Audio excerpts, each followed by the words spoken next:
Welcome to Biochemistry DSP channel. Today's topic will be about type 1 diabetes mellitus. Uh, Type 1 diabetes is caused by an autoimmune reaction in which body's immune system attacks the insulin producing beta cells of pancreas. It develops commonly in children and young people. The prevalence of diabetes in the world is found to be about currently it is found to be 463 million people are with diabetes, and this number is projected to reach 578 by the year 2030, and it will reach 700 million population by the year 2045.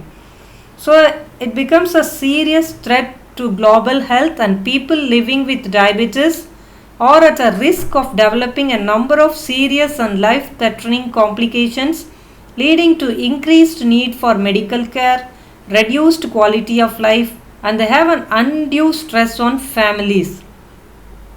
So the findings of current 9th Diabetes Atlas 2019 has confirmed that diabetes is one of the fastest growing global health emergencies of 21st century. So the prevalence of diabetes has increased to 463 million, and it is estimated to 700 million by the year 2045. This is the current prevalence, and these are the top 10 countries with diabetes. China ranks first with 116 million people with diabetes, and the second top country is India with 77 million people with diabetes. And the prevalence of type 1 diabetes in children and adolescents is also increasing every year. Mostly this type 1 diabetes develops commonly among the children and young people. So now it has affected children with the age group 0 to 14 years. That is 6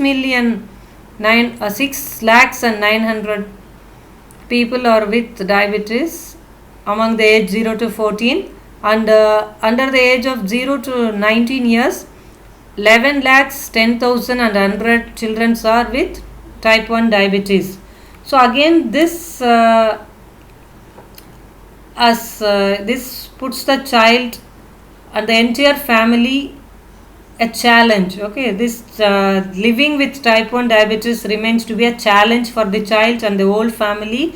They have to take multiple daily injections and insulin pumps. So the type 1 so it means that type 1 diabetes is increasing worldwide.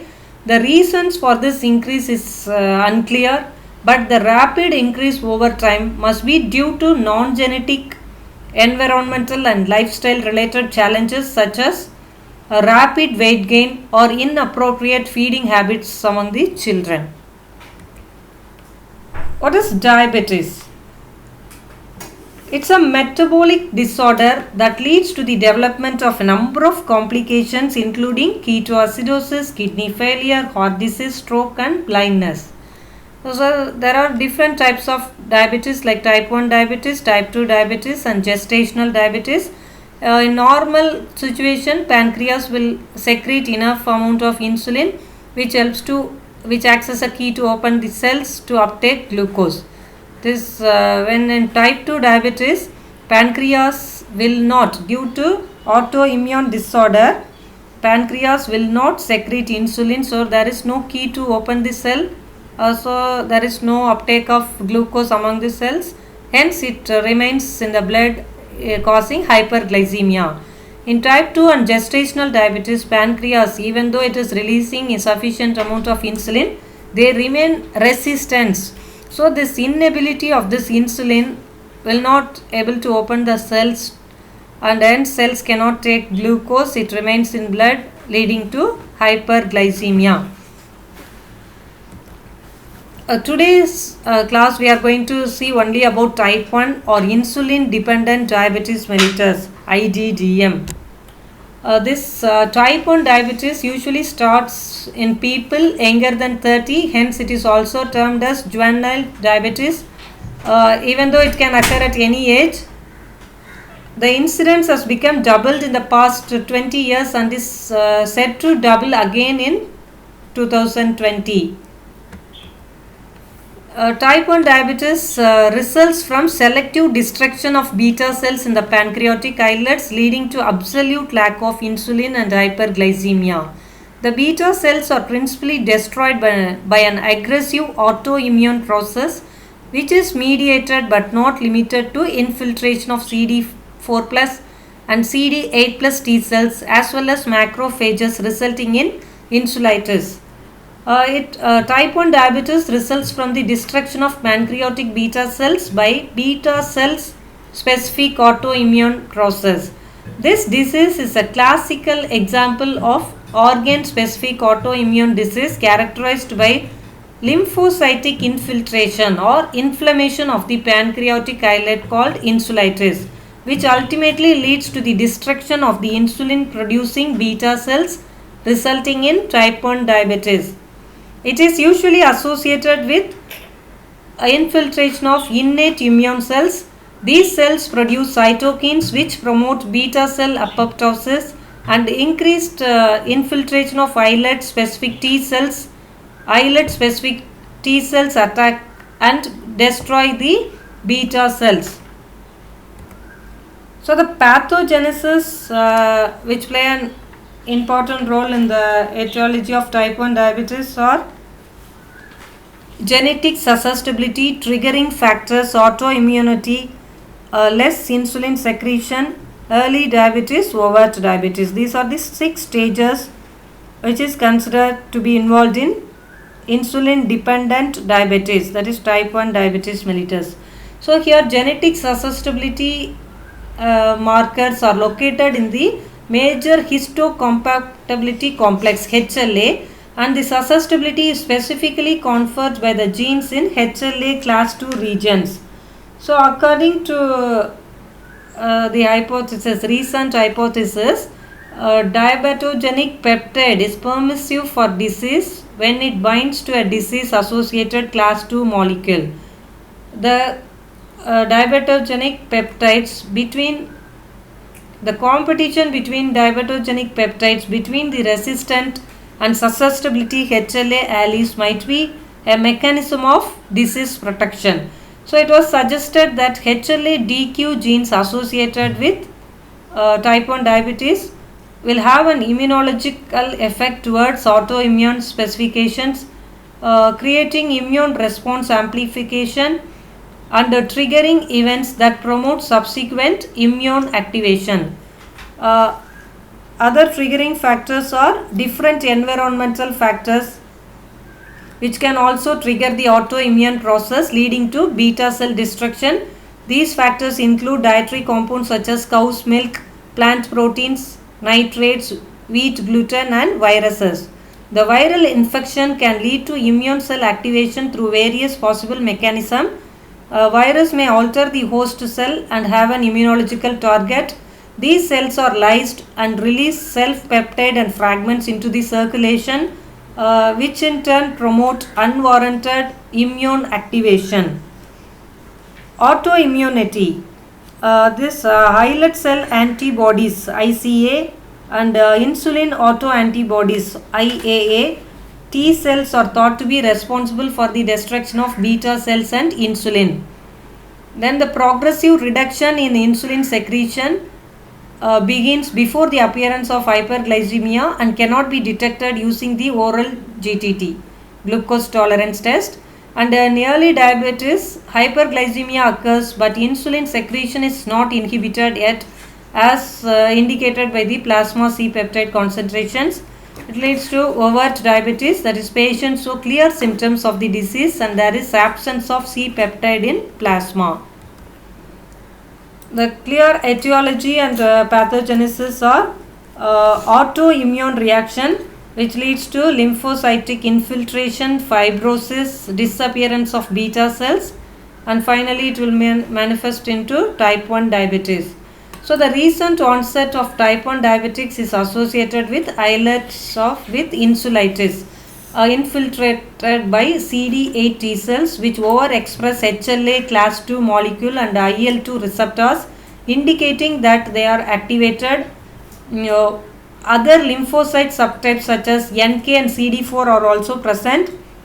The T cells as well as IgG and complement deposits have been detected, but macrophages are not abundant. It has been suggested that beta cells are much more susceptible to immune destruction. Therefore, in long-standing diabetes, these cells are almost completely absent, whereas alpha and delta and PP cells are still present.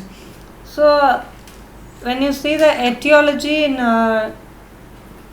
type 1 diabetes, mainly they are associated with autoantibodies against GAD65, insulin, IA2 and Ezetone T8. Whether they are in alone or in combination may be present up to several years before the clinical onset of the disease. The major clinical presentation in type 1 diabetes can be classical or emergency diabetic ketoacidosis, depending on the extent of insulin deficiency, effect of counteracting hormones or other conditions. Diabetic ketoacidosis can be viewed as the exaggerated compensatory physiological mechanism. So the possibility that islet of autoimmunity might be present long before the symptoms of hyperglycemia, which makes difficult to define a causative factor. Type 1 diabetes is acidotic with acetone fruity odor, air hunger and abdominal pain, nausea and vomiting, polyuria and polydipsia. The child will have hyperglycemia, glycosuria, ketonemia and ketonuria. Without proper management, severe fluid and electrolyte depletion occurs with the signs of hypoperfusion and deterioration in the level of consciousness due to cerebral edema that may even lead to coma and death. So what are the criteria developed involved in the diagnosis of diabetes is mainly checking the fasting plasma glucose. So the fasting plasma glucose level should be greater than 126 milligram TL. Fasting is defined as no calorie intake for at least 8 hours. And second condition is the casual plasma glucose should be greater than 200 milligram per TL. So here casual is defined as any time of day without regard to time since last meal. Or 2-hour plasma glucose level should be 200 milligram per DL during an oral glucose tolerance test. The test should be performed as described by WHO using a glucose load containing equivalent amount of 75 gram of glucose dissolved in water. So these are the main criteria categorized to diagnose diabetes. So the fasting plasma glucose should be more than 126 milligram per DL and the 75 oral glucose load should be more than 200 milligram per DL. HbA1c level should be 6.5% and the random plasma glucose should be 200 milligram per DL. Signs and symptoms of type 1 diabetes mellitus. So the symptoms of type 1 diabetes appear abruptly when 80 to 90% of the beta cells are destroyed. The symptoms are polyuria, polydipsia, polyphagia, and it may be accompanied by loss of body weight, weakness, tiredness, hyperglycemia with glycosuria, ketoacidosis, hypercholesterolemia and hyperlipoproteinemia and hypertriglyceridemia are the metabolic changes that may occur in type 1 diabetes mellitus. Since the patients fail to secrete insulin, administration of exogenous insulin is required to regulate the blood glucose level and other metabolic changes. So polyuria is the condition where large amount of urine is excreted. Polydipsia means excessive loss of water in urine which causes dehydration, which in turn leads to excessive thirst, that is called polydipsia. Polyphagia, So due to increased appetite, because the body fails to utilize blood glucose, patients will feel excessive hunger, that is polyphagia, loss of body weight and tiredness. Due to absolute insulin deficiency, increased breakdown of body fat and proteins resulting in loss of body weight, and it will lead to weakness, tiredness after exercise, and increased catabolism of muscle protein may cause negative nitrogen balance and muscle wasting. Hyperglycemia and glycosuria are more common. Ketoacidosis, this is the main symptom of type 1 diabetes. So here glucose is, although glucose is a principal source of energy, since the body fails to utilize blood glucose due to lack of insulin, the excess of TG, which is stored in adipose tissue, becomes an alternative source for this metabolic energy.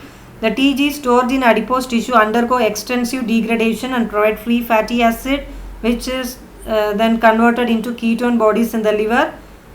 These ketone bodies serve as an alternative source of energy in the extrahepatic tissue, which will the rise in ketone bodies in blood is called as ketonemia, which eventually leads to ketonuria, and acetone, which is exhaled through the lungs, which imparts a characteristic fruity smell to the patient's breath, or all occurs severe symptoms of uncontrolled type 1 diabetes mellitus.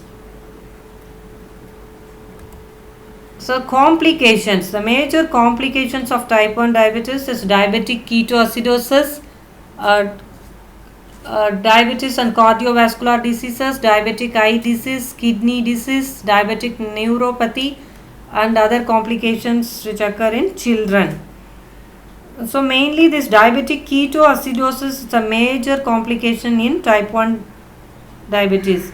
It is caused by an increased glucose production in association with decreased uptake of glucose, resulting in hyperglycemia, glycosuria, and osmotic diuresis. A TG breakdown into free fatty acid, which is enhanced, and metabolism in the liver shifts from fatty acid oxidation to ketone bodies production.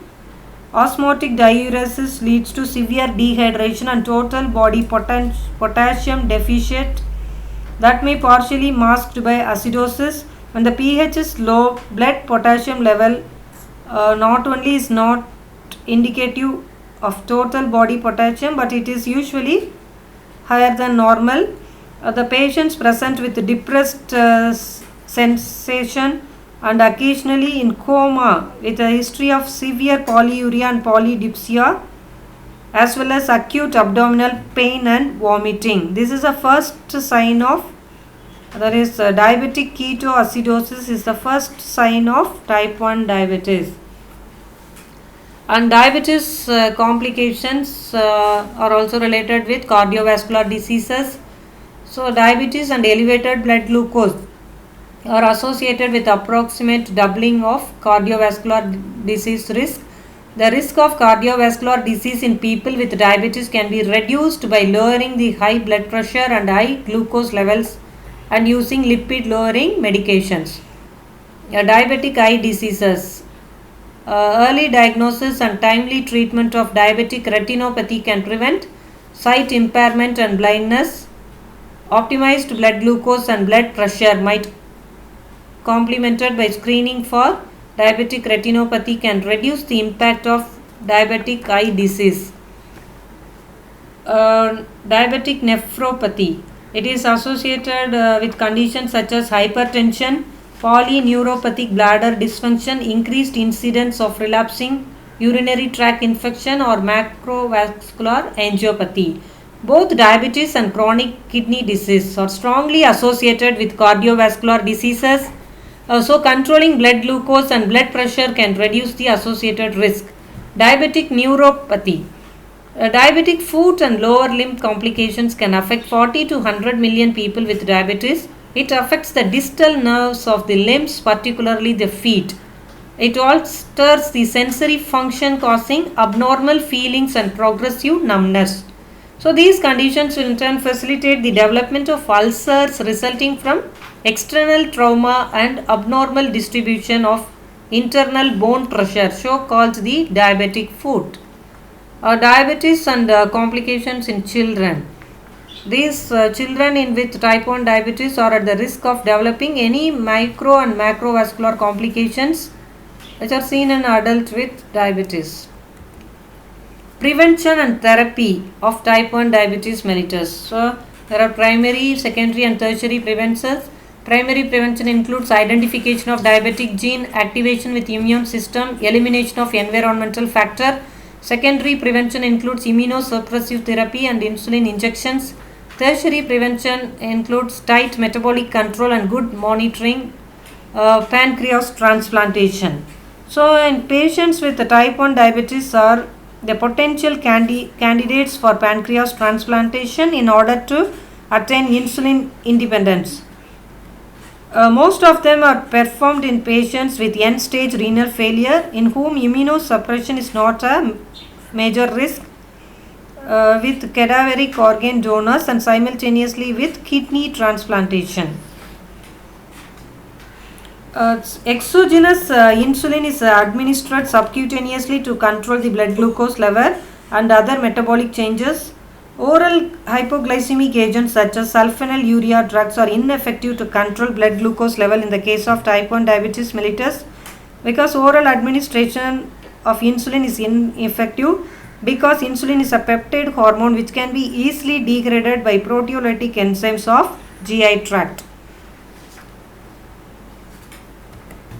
So nutritional, how to manage therapeutic management of diabetic mellitus. Maybe nutritional recommendations are dietary restriction is required, avoid stress and starvation, perform moderate physical exercise, artificial sweetening agents like saccharin and aspartame can be used for this diabetic patients, avoid alcohol consumption, fenugreek seeds can be used to treat diabetes in the early stages. Because type 1 diabetes do not respond to any oral hypoglycemic drugs. Therefore, that is dietary recommendations are required to control the type 1 diabetes blood sugar level. So, diet should consist of 80% of low glycemic foods. So, here glycemic index is a number which is used to rate or rank the carbohydrate in food according to how fast it gets converted to glucose or how they affect the blood glucose level.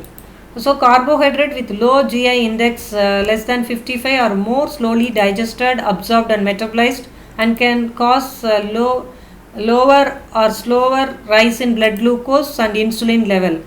So these type 1 diabetic patients are recommended to take low glycemic foods like fats and proteins, that is legumes, dairy products, meat, and to avoid complex and refined carbs. They should avoid foods containing white, that is refined sugar and refined white flour. Diet and exercise can reduce the calories to achieve weight loss. Exercise, set a goal about 20 minutes of physical exercise each day. A combination of aerobic and resistance training is best at lowering AP, that is HbA1c. Metformin reduces the risk of cardiovascular outcomes and it has got lot of side effects. Cost wise it is less. So we can summarize type 1 is the islet or beta cells appear to be specific target in autoimmune process that leads to the clinical onset of type 1 diabetes.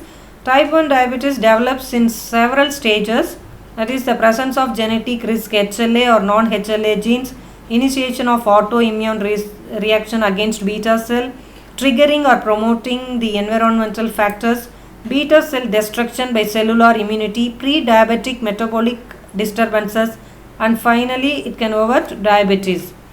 The process of beta cell autoimmunity is often initiated by beta cell autoantigens, mainly GAD65, IA2, insulin or ZNT8, which serves as the recognition structures or structures for the cells in the immune system that eventually induce insulitis.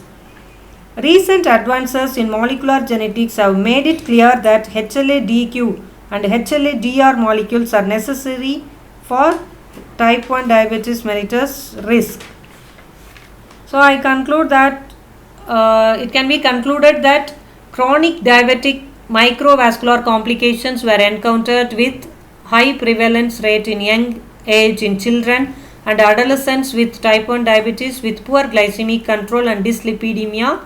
So it is to emphasize the importance of regular complication screening for early detection and treatment.